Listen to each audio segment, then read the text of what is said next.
Hello friends, ये question JEE main 2025 में पूछा गया था, जो कि मॉडर्न फिजिक्स से है। बहुत ही आसान क्वेश्चन है। तो क्वेश्चन को सॉल्व करने से पहले एक बार क्वेश्चन को अच्छी तरह से समझते हैं। Energy released when two neutrons fuse to form a helium nucleus. जब दो न्यूट्रॉन्स फ्यूज होते हैं, फ्यूज होने का मतलब मिलते हैं, उनके मिलने की वजह से क्या बना? एक हीलियम एटम बना। ठीक है।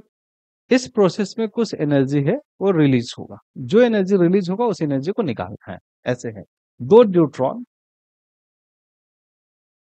एक न्यूट्रॉन प्लस एक और न्यूट्रॉन, ये अगर मिलता है, इसके मिलने की वजह से एक हीलियम एटम बनता है। ठीक है। इस प्रोसेस में कुछ एनर्जी रिलीज होती है, इस एनर्जी को हमें निकालना है। ठीक है? अब एनर्जी निकालने का क्या तरीका है कि इसके बाइंडिंग एनर्जी में और इसकी इंडिविजुअल बाइंडिंग एनर्जी में जो डिफरेंस है वही एनर्जी रिलीज होगा। यहाँ क्वेश्चन में दिया है given binding energy per nucleons of neutrons is equal to 1.1 mega electron volt and binding energy per nucleon of helium equal to 7.0 mega electron volt. देखिए, जो न्यूट्रॉन का जो बाइंडिंग एनर्जी है वो दिया हुआ है। न्यूट्रॉन का बाइंडिंग एनर्जी पर न्यूक्लियन दिया हुआ है। पर न्यूक्लियन कहने का मतलब नंबर ऑफ प्रोटॉन, और न्यूट्रॉन को न्यूक्लियंस कहते हैं। तो जो न्यूट्रॉन है, न्यूट्रॉन हाइड्रोजन का आइसोटॉप्स है। इसमें एक प्रोटॉन होता है और एक न्यूट्रॉन होता है। तो टोटल कितना इसमें न्यूक्लियंस हुए? 2।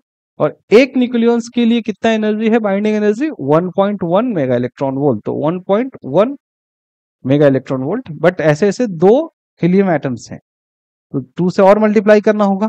तो ये कितना हो गया? 4.4 मेगा इलेक्ट्रॉन वोल्ट। अगर इसको देखें तो इनका बाइंडिंग एनर्जी कितना है? 4.4 mega electron volt. Binding energy मतलब इसे बाइंडिंग एनर्जी मतलब इसे अनबाइंड करने में हमें कितना एनर्जी सप्लाई करना होगा, वही है बाइंडिंग एनर्जी। अनबाइंड करने में कितना एनर्जी हमें सप्लाई करना होगा। ठीक है।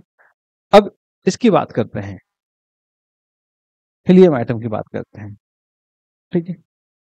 हीलियम एटम के लिए हम लोग ऐसा कहते हैं कि हीलियम एटम में कितने न्यूक्लियॉन्स है, क्योंकि एनर्जी तो पर न्यूक्लियॉन्स दिया हुआ है। तो हीलियम एटम में टोटल 4 न्यूक्लियॉन्स होते हैं, 2 प्रोटॉन और 2 न्यूट्रॉन। तो 4 न्यूक्लियॉन्स हो गए, और एक न्यूक्लियॉन्स के लिए, पर न्यूक्लियॉन्स के लिए कितना है? 7 मेगा इलेक्ट्रॉन वोल्ट है। तो ये कितना हो गया? 28 mega electron volt. Binding energy में जो डिफरेंस आया इनके बाइंडिंग एनर्जी में, वही जो है एनर्जी रिलीज हुआ। Energy release is equal to 28 minus 4.4 mega electron volt. अगर इसे हम लोग माइनस करते हैं तो कितना हो जाएगा? इधर 6 और इधर हम लोग 3, और ये 23.6 मेगा इलेक्ट्रॉन वोल्ट। आप अगर देखते हैं ऑप्शन, तो ऑप्शन 1 जो है मैच कर रहा है, जो कि करेक्ट ऑप्शन है। होपफुली आपको समझ आया होगा। Thank you.